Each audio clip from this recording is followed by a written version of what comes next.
যে ফ্লাই করে এইটার একটা লকিং সিস্টেম করা আছে। এখন লকিং সিস্টেম করা হলেও করলো কেমনে? আমার যেই মেকানিজমটাতে করা আছে সেই মেকানিজমটা ইজ এ স্ট্যান্ডার্ড মেকানিজম। এখন অনেক চাইনিজ ড্রোন আছে, you can break that code. It's kind of hacking, যদি আমি সহজ কথা বলি। This is number one. Number two, আমি যেমন আপনার সমালোচনা, আমার আত্মসমালোচনা করছি, আমি যদি আপনারা কিছু মনে না করেন হাম্বলি একটা সমালোচনা করি। না না না, আমি বলছি, আমি একটা উদাহরণ দিচ্ছি। আমরা এই ধরনের সিচুয়েশন দেখে যে আইনটা আছে সেই আইনটা সবাইকে জানিয়েছি থ্রু আপনাদের বিভিন্ন প্রিন্ট এবং ইলেকট্রনিক মিডিয়া। নাম্বার ওয়ান, যে এয়ারপোর্টে ড্রোন উড়ানো যাবে না এবং এয়ারপোর্টের বাইরে 50 ফিটে পর্যন্ত কমার্শিয়াল পারপাজে কী করা যায় একটা লিখিত আইন আছে। এবং ওই সময় আপনি যে পার্টিকুলার কথাটা বললেন এটা খুব সেন্সিটিভ। আমরা সবাই হাদিকে খুব রেসপেক্ট করি। হাদির ফ্যামিলি আমাদের অনুরোধ করেছে নো ফটোগ্রাফি, বাট তারপরেও আমি আপনাকে বলি, যেই টিভিতে লাইভ ড্রোন দেখানো হচ্ছে ওই টিভিতেই নিচে স্ক্রল দেওয়া যাচ্ছে বেবি চক বলেছে ড্রোন উড়াবেন না। আপনি চান আপনাকে স্ক্রিনশটটাও পাঠাইতে পারি, it is there in my mobile. So এখানে আসলে আমাদের নিজেদেরও আত্মসমালোচনার ব্যাপার আছে। এখন এটা হচ্ছে প্যাসিভ মেজার। অ্যাক্টিভ মেজারটা কি? We are going strictly to the active measure now, যে এন্টি ড্রোন, আপনি ড্রোন উড়ালে আপনার ড্রোনটা আমরা শ্যুট করে ফেলে দেব। এখন ড্রোন এখন এত সস্তা এবং চিপ হয়েছে, ফেলে দিলে আপনি আবার আরেকটা কিনবেন। সো আমাদের আসলে we need to set it here first, যে আমি কত ক্ষতি করছি। ওই সময় আমরা সবচেয়ে ওরিড ছিলাম, বিকজ আপনি যদি মনে করেন আমি নিজে টার্মার্কে ছিলাম, আমার সাথে 3 জন উপদেষ্টা ছিলেন ইনক্লুডিং তথ্য উপদেষ্টা, ওনাকেও আমি দেখিয়েছি। তো আমি ওরিড, আপনি ড্রোন উড়ান ছবি নেন, তার থেকেও বেশি ওই সময় আমার এয়ারপোর্টটা লাইভ ছিল।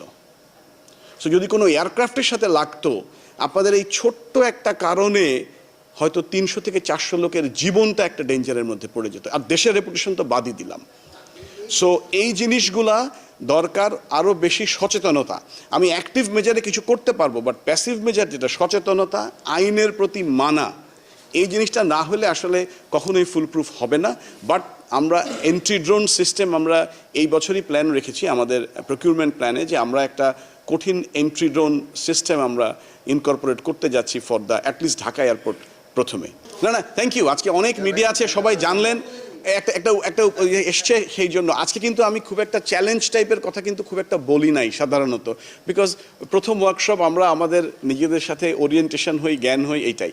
সরি, আপনার দ্বিতীয় প্রশ্নটা ছিল এফআইআর এর এক্সটেনশন, বলবেন স্যার? হ্যাঁ আচ্ছা বলেন। আপনি যেটা বলেছেন সেটা হচ্ছে, আপনি খেয়াল করছেন মনে, একটু আগে আমি বলেছিলাম যে কোনো দেশের ভৌগোলিক যে অখণ্ড যে সীমারেখা, এর ঠিক ইমিডিয়েট বাইরে, এখন ভৌগোলিক সীমারেখার মধ্যে কিন্তু টেরিটোরিয়াল ওয়াটারও পড়ে, মানে আপনি 12 কিলোমিটার যে পানির যে সীমাটা এটা কিন্তু পড়ে।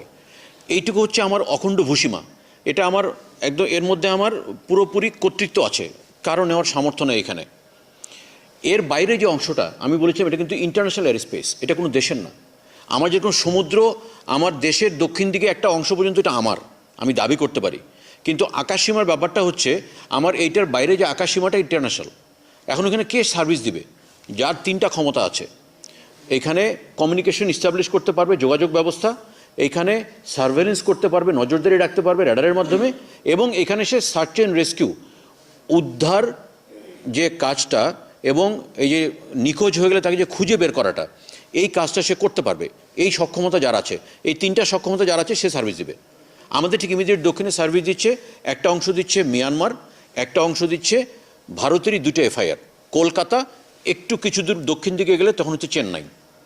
সো এয়ার স্পেসটাই ভাগ করা, কোনো এয়ার স্পেস কিন্তু ফাঁকা নাই যে কেউ সার্ভিস দিচ্ছে না।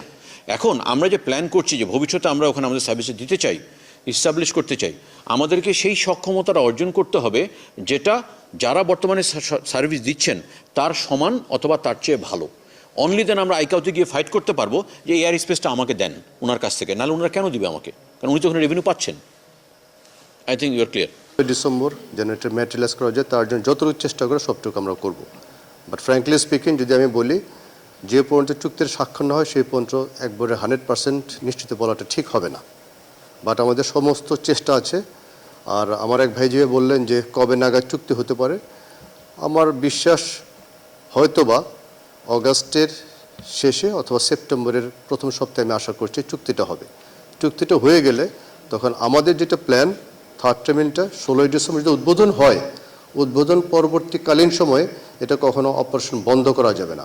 আমরা বলি আমাদের এক্সপেকটেশন হচ্ছে 25 to 20% অফ এটিএম, মানে আমি যত রকম ট্রাফিক এখন হ্যান্ডেল করি, যত রকম বিমান এখানে চলাফেরা করে, তার 25% অথবা 20% বিমান আমরা প্রথমে শুরু করতে পারবো, সেটা আমার আশা, আমাদের expectation from the Japanese side. এবং এটা কখনোই শুরু হওয়ার পর বন্ধ হবে না, এই রিকোয়েস্টটা আমরা ওদের করেছি। এই 20-25% থেকে গ্র্যাজুয়ালি উইদাউট এনি স্টপেজ এটার জন্য গ্র্যাজুয়ালি বাড়তে থাকে, এবং hopefully by 6 months onwards also এটা 100%-এ অল ইন্টারন্যাশনাল শিডিউল ফ্লাইটগুলো শিফট হবে। এটা হচ্ছে আমাদের প্ল্যান। সেই লক্ষ্যে আমরা আমাদের মিনিস্ট্রি অ্যান্ড গভর্নমেন্টের যত এজেন্সি আছে, including hour honourable ministers and state ministers, সবাই আমরা একযোগে চেষ্টা করছি। আপনারা দোয়া করবেন যেন সেটা ম্যাটেরিয়ালাইজ হয়। কেন এটা বলি, third terminal is something like a dream project. আর আপনারা সবাই চাচ্ছেন, অথবা আমরা সবাই চাই এই প্যাসেঞ্জার ফ্যাসিলিটেশনের জন্য বাড়ে। থার্ড টার্মিনাল হলে সেই প্যাসেঞ্জার ফ্যাসিলিটেশন এবং দেশের ইমেজের বিশাল বড় একটা আমরা একটা বুস্ট পাবো, সেই হিসেবে আমাদের সবাই চেষ্টা থাকবে। That's all from my side. Okay, thank you G.